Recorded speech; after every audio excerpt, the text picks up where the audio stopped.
welcome back to another chess video. This is Amit here, and today I'll be showing you a game played by Camera and Bastos in the year 1948.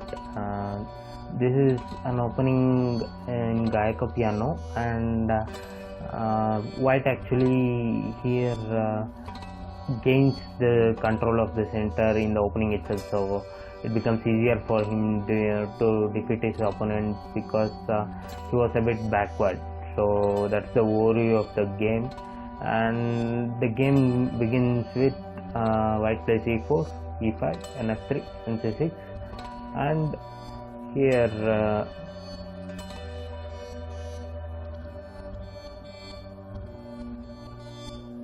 bishop c4, bishop c5, c3, and f6, rook castle, d4, which is a standard Gaico piano opening. But here he took the pawn, which is also normal, and White recaptures back with the c pawn, and now bishop goes back to d6, which is actually not the kind of move which is expected. But here he plays bishop b6. Now why the bishop b6 is not that good move is because now White can push his pawns towards e5. Now here Black could have played d5 and counter-attack the White's bishop on the c4 square. If d5 is played, then knight a5 might have come, and bishop has to come to either d3, d3 only. If he comes to b3, while the Black exchanges off with the knight, and here actually instead of playing d5, he actually played e5. So here the response should have been d5, and it could have been takes, and knight pawn takes, and king can take the pawn.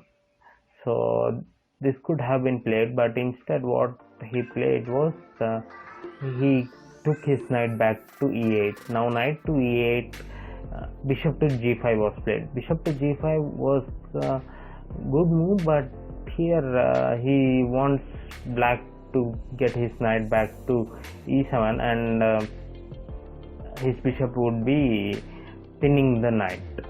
So here another move is a possibility, which is d5. Now White has gained most of the center squares, and he's already pushing all the Black pieces back. Now knight to a5 doesn't work because simply he plays bishop d3 and attacking Black's king side, so it's not going to be going well for Black. So this why it is not going to be good for Black is because knight on the a5 is kind of stuck there because he cannot move his knight as well, and the knight on the e8 cannot move here or here. The only way where he can move is by pushing g6 and knight to g7, and here he has to play d6 as well, so in order to vacate a square for his bishop on the c8. So this could have been played, and this could have been easily converted into victory because all the Black pieces are at the edge of the board or at the backward position, and they are not developed yet. So it could have been played as well. But here Black actually played knight to e8, and White responded with bishop g5. Now knight to e7 was the only move, and queen to e2. Queen to e2 was played thinking maybe the idea of bishop to d3 and queen to e4 threatening a mate. If g6, then queen to h4 attacking the e7, and then it might have been easier for White to crush Black, because then he can play bishop to f6 and knight to g5 and attack the h7 pawn. So here queen e2 was played, and h6 was played immediately, pushing the bishop back, and he dropped back. King to h8. Are you serious? King to h8 was least expected move because he's already wants to exchange of this e pawn with the f pawn, so he has moved it to h8. But here d6 also could have been played much better for black as well. Instead he played king h8, and now white develops his knight to c3. Anyways, this is a lost position for black because all his guardians of the king side are at the edge of the board. The two knights are on the e8 as well as on the e7, so his pieces are pretty backward.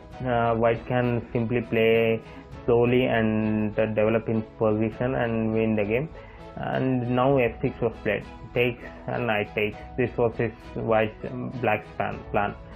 So here knight to g5 was played. Another move which could have been played might have been bishop to d3 is also a good move, but and also knight to e5 can also be played. But once knight to e5 is played, black played d5, attacking the bishop, which comes naturally because you want to prevent the knight from coming to f7 and giving check and double attacking queen as well as the king, and black has to sacrifice his rook for a knight. So here d5 is played. Now you can pause the video.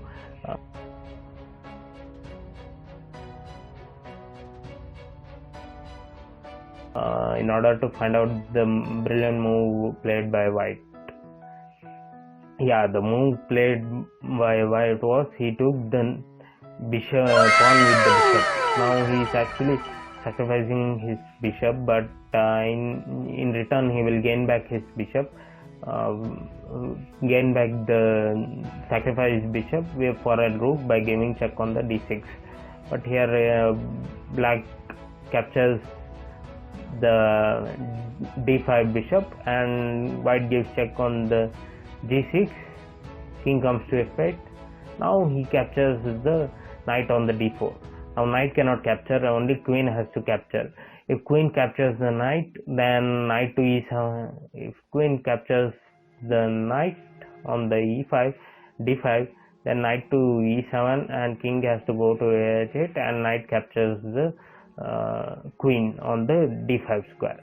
So instead of capturing with the queen, now black plays another move, rook to f7. So here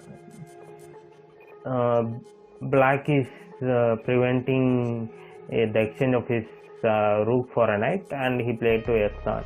So here white gives check on the f7. Now if black captures the knight, then white gains back his piece and will be up an exchange, because now bishop will be there for a rook. So white is exchange up. So he played rook to f7, and now king goes to h7. Now the only square which king has is that f7 square, otherwise he will be an exchange down.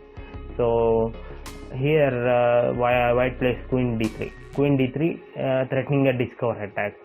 But here black plays another move which is a mistake actually. So he plays queen takes the pawn on the d4. So he wants to exchange of his queen. But here comes another move by white, which is knight to f8. Once knight to f8 is played, king has to come to h8. So now the black queen is attacking the white queen, but white queen cannot give checkmate on the h7 square because knight is guarding that square. But you can pause the video in order to find out the winning move for white.